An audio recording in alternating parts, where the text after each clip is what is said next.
Development process in India lesson 1। इसमें हम पढ़ेंगे इंट्रोडक्शन, पढ़ेंगे understanding development in Indian context, state and planning in India, liberalisation and economic या physical and monetary policy in contemporary India, development inequality, emerging challenges. Development in India is moved through distinct phases since independent. जो development है India में अलग अलग phase से गुजरी है। इसकी शुरुआत होती है स्टेट लीड प्लानिंग से, shift toward market oriented reform जो कि 1990s में हुए थे। Today reflect mixed framework combining with welfare, growth and physical discipline. This chapter traces the tragedy and link policy change with the broader social and economic outcomes, explain the main debate around the development, understand the role of state in planning, examine the shift to liberalization and reforms, analyze recent physical and monetary policy trends. Topic 1. Understanding development in Indian context. Development in Indian context has never been understood as a merely an increase in economic output or national income. जो development है India के concept में, इसका मतलब ये नहीं है कि सिर्फ इकोनॉमिक आउटपुट का या नेशनल इनकम का बढ़ना, बल्कि ये भी है कि इकोनॉमिक ग्रोथ जो है मेजर थ्रू इंडिकेटर्स के द्वारा जो है इकोनॉमिक ग्रोथ को नापा जाता है, जिसे GDP कहते हैं, ग्रोस डोमेस्टिक प्रोडक्शन, जो कि एक इम्पोर्टेंट कंपोनेंट है जो कि पूरी तरह capture product transformation that entities capture करता है कि कितना डेवलपमेंट हुआ है। इन इंडिया में development has been closely associate with improving the overall quality of life of citizen. Development closely जुड़ा हुआ है quality of life of citizen को इम्प्रूव करने में। This include reduction poverty and inequality, expand access to essential services such as education, health care and creating opportunity, meaningful employment. It's also involved changing people's capability and freedom, enabling them to participate more in economic and political life. Growth versus development. Growth क्या है? Growth increase GDP, development improves quality of life. From the very beginning, Indian policy makers adopt a balanced and composite approach to development. On one hand, there was a strong emphasis on achieving economic growth through industrialization, particularly by building a robust base for heavy industries के लिए base लगाए गए। दूसरी तरफ are equal importance concerned with redistribution of social justice. The state expect to play an active role in ensuring the benefit of growth were not confined to the small section of society. जो growth है सिर्फ एक small section में ना हो, but ये more equitably distribute हो। The dual focus reflect the historical context of post colonial India का, जहाँ पे वाइट्स, जहाँ पे गरीबी थी, रीजनल डिस्पैरिटीज थी, सोशल इनक्वालिटीज थी, required direct state intervention. In this framework the distinction between growth and development become significant. Growth refer to a quantitative increase in economic indicators such as GDP, where development is qualitative concept encompass improving living standards and social welfare of human being. A country may experience high growth without corresponding development. Its gain uneven distribution of it to reach a majority of population.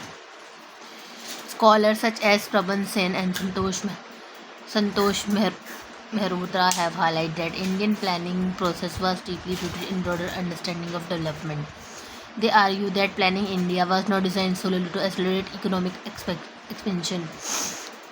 Prabha सेना और संतोष मेहता के highlight करते हैं कि जो India की planning थी, process था, वो ब्रॉडर अंडरस्टैंडिंग ऑफ डेवलपमेंट था। दे आर ये कहते हैं कि जो इंडिया का डेवलपमेंट प्लानिंग थी वो सिर्फ इकोनॉमिक ग्रोथ को बढ़ाने के लिए नहीं की गई थी, बल्कि इसलिए भी की गई थी जो स्ट्रक्चर इनक्वालिटीज़ हैं या उनको एड्रेस करने में और सोशल जस्टिस बढ़ाने में।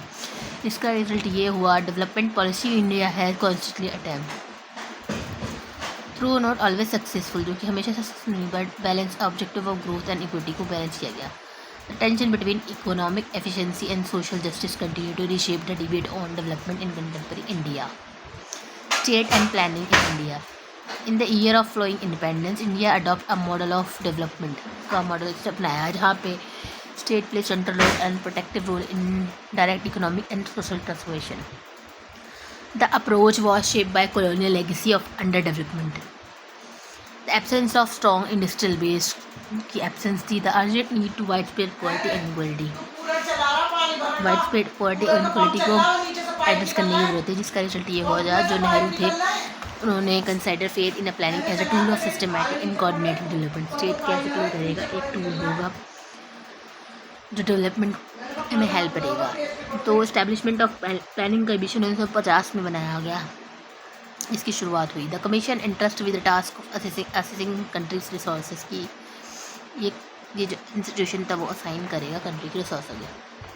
सेटिंग प्रायोरिटीज़ को सेट किया गया। 5 ईयर का प्लान इकोनॉमिक पॉलिसी बनाई गई। Planning was not merely as economic exercise but एक इंस्ट्रूमेंट था नेशन बिल्डिंग का। इसका एम था कि the scarce resource for efficiently सही तरीके से रिसोर्सेज एलोकेट हो जाए और also promote balance and regional development हो। सोशल इकोनॉमिक डिस्पैरिटीज़ को कम किया जाए। एक फीचर ये भी था इस मॉडल का कि ये जोर देता था पब्लिक सेक्टर पर। The state assumed responsibility for building management core industry such as steel, energy, transport and heavy machinery. जो स्टेट है वो इसकी रिस्पॉन्सिबिलिटी की वो बनाएगा, मैनेज करेगा इंडस्ट्रीज़ को, steel, energy, transport, heavy. The second 5 year plan जो है वो इन्फ्लुएंस था महानलोबी स्ट्रेटजी से, जहाँ पे प्रायोरिटाइज़ किया जाता है हैवी इंडस्ट्रीज़ पे। एक्सपेक्टेशंस के साथ it would be generate long term growth की, लॉन्ग टर्म ग्रोथ इससे होगी और सेल्फ रिलेवेंस बनेंगे। Along this the state also invest in infrastructure.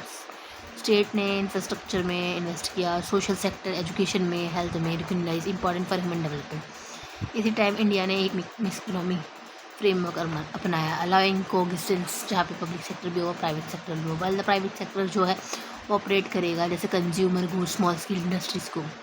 It was subject to sign regulation through the licence के द्वारा हो जाएगी। This system refer to the licence permit raj. Reflect believe that unregulated market could lead concentration of wealth. ये एक के हाथ में सारी पावर आ जाएगी अगर अनरेगुलेटेड मार्केट होगी और इनइक्वालिटी बढ़ जाएगी। स्कॉलर जस्टिस बेरिस कहते हैं कि ये फेज जो था करेक्टाइज इंटरवेंशनिस्ट स्टेट जो इंटरवीन करेगा, जहाँ पे planning centre to economic governance, जहाँ पे प्लानिंग जो थी वो सेंटर इकोनॉमिक गवर्नेंस थी। Similarly Partha Chatterjee's point out that development planning in India was closely tied with political project of building legitimacy, integration, a diverse society and the democratic framework. Point out करते हैं जो development planning है India की वो जुड़ी हुई है पॉलिटिकल प्रोजेक्ट्स ऑफ बिल्डिंग लेगेसिमी से, और जो कि जोड़ता है डाइवर्स सोसाइटी के इंटरेस्ट को डेमोक्रेटिक फ्रेमवर्क में। जैसे time limitation of this model become evidence, एक लिमिटेशन थी bureaucratic inefficiency, slow growth rate, क्योंकि ब्यूरोक्रेसी की एफिशिएंसी कम थी इसलिए रेट स्लो हो गए। Hindu rate of growth and inability to fully addict priority, पूरी तरह से गरीबी नहीं बनाई। Increase criticism of centralise planning, इस पर क्रिटिसिज्म आने लगी। The challenge combined with changing global economic condition eventually set as stage for shifting from policy oriented in early 90s के बाद पॉलिसी शिफ्ट हो गई।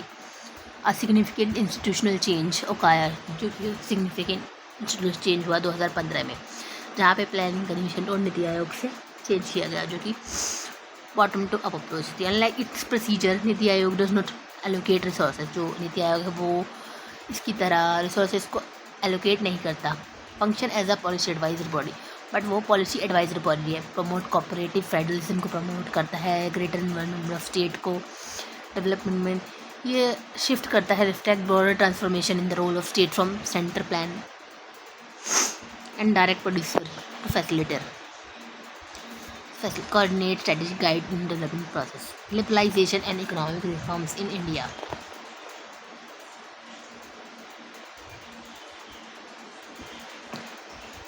By late 1980s, liberalization and economic reforms in India. 1980s में इनमें क्या हुआ था, limitation of Indian state lead development model का जो था लिमिटेशन था दिख गया। The economy was marked by slow growth, कम ग्रोथ हो रही थी, इनएफिशिएंसी थी पब्लिक सेक्टर में, complex system of control, regulation, construct private interests, बहुत ज़्यादा रेगुलेशन थी। इसकी स्ट्रक्चरल इशू आ गए थे। बैलेंस ऑफ पेमेंट में क्राइसिस आ गया था 1991 में, जहाँ पे इंडिया फेस कर रही थी एक्विज shortage of foreign exchange reserve India के पास कम थे। जिसकी वजह इस क्राइसिस ने क्रिएट किया कंडीशन जहाँ पे इकोनॉमिक पॉलिसी को शिफ्ट करना पड़ा। 1991 में leadership of PM Narasimha Roy की लीडरशिप में and finance minister Manmohan Singh ने इंडिया में इंट्रोड्यूस किया सीरीज ऑफ इकोनॉमिक रिफॉर्म्स, जहाँ पे fundamentally altered the direction of development policy लाई गई। ये जो रिफॉर्म्स थे are commonly describe through the framework of LPG, liberalisation, privatisation and globalisation. Liberalisation जो है वो इन्वॉल्व करता है स्टेट के रोल को कंट्रोल करता है इकोनॉमी में। Industrial licence requirement for large liberation, जो लाइसेंस सिस्टम था उसको ख़त्म कर दिया गया। Allow farmers greater freedom to produce and expand, अब जो फार्मर्स थे उनके पास ग्रेटर फ्रीडम थी कि वो ज़्यादा प्रोड्यूस करें, एक्सपेंड करें। रेस्ट्रिक्शन इंपोर्ट पे जो थी वो हटा दी गई। इकोनॉमी वाज ग्रेजुअली एकदम से ओपन हो गई, तो ओपन टू फॉरेन कंपटीशन के लिए। Privatisation refer to the process of reducing the role of public sector का जो रोल था वो कम हो गया। By disinvesting government ownership state owned entrepreneurship, जो सेक्टर इन्वेस्टमेंट हुई गवर्नमेंट की और स्टेट ओन्ड एंटरप्राइजेस की। इनकरेज प्राइवेट पार्टिसिपेशन, और जो प्राइवेट पार्टिसिपेशन था उसको वेरिएशन अलग अलग इंडस्ट्रीज़ में इंकरेज किया गया। Globalisation in turn significant India increase integration with global economy, जो सिग्निफिकेंट इंटीग्रेशन हुआ ग्लोबल इकोनॉमी का थ्रू ट्रेड, ग्लोबल इकोनॉमी से through trade, investment, financial flows. This reform mark at a shift from tightly regulated economy, ये जो reform थे ये shift हुए tightly regulated economy से मोर मार्केट ओरिएंटेड वन से। The role of the state did not disappear, state का जो role था वो डिसअपेयर नहीं हुआ, रेदर इट्स रीडिफाइन, दोबारा से इसका रोल नया बन गया। The state move away from the beginning being a direct producer से जो था स्टेट मोर रेगुलेटर बन गया और फैसिलिटेटर बन गया इकोनॉमिक एक्टिविटीज़ के। Scholar such as Atul Kohli कहते एंड फ्रैंकल कहते हैं कि रिफॉर्म रिप्रेजेंट बोथ, कंटिन्यूटी भी दिखाते हैं और चेंज भी दिखाते हैं। While they reduce the scope of direct state intervention, जो स्टेट का इंटरवेंशन है इसको इन्होंने कंटिन्यू किया, बट जो स्टेट की रिस्पॉन्सिबिलिटी डेवलपमेंट की उसको ख़त्म नहीं किया। Instead the state continue to play a key role, अब भी की रोल प्ले करता है पॉलिसीज़ को बनाने में है, रेगुलेटिंग मार्केट में और सोशल कंसर्न को एड्रेस करने में। The impact of liberalisation have significance, important impact पड़ा था। On the other hand its contribution to higher economic growth rate, expansion of private sector, increase foreign investment. It's also lead a growth of new sectors such as the informational technology service, which growth in transform India's position in the global economy. नए नए sectors जो आए information technology ने India की जो position थी global economy में मजबूत करी। On the other hand the benefit of growth has been distributed, rising inequalities, बड़ी रीजनल, बड़ा persist informal employment. Now read the question about inclusiveness of the process. The post-1991 phase reflect a new approach to development in India. One, they release more market mechanism while still engage with the enduring change of equity and social justice.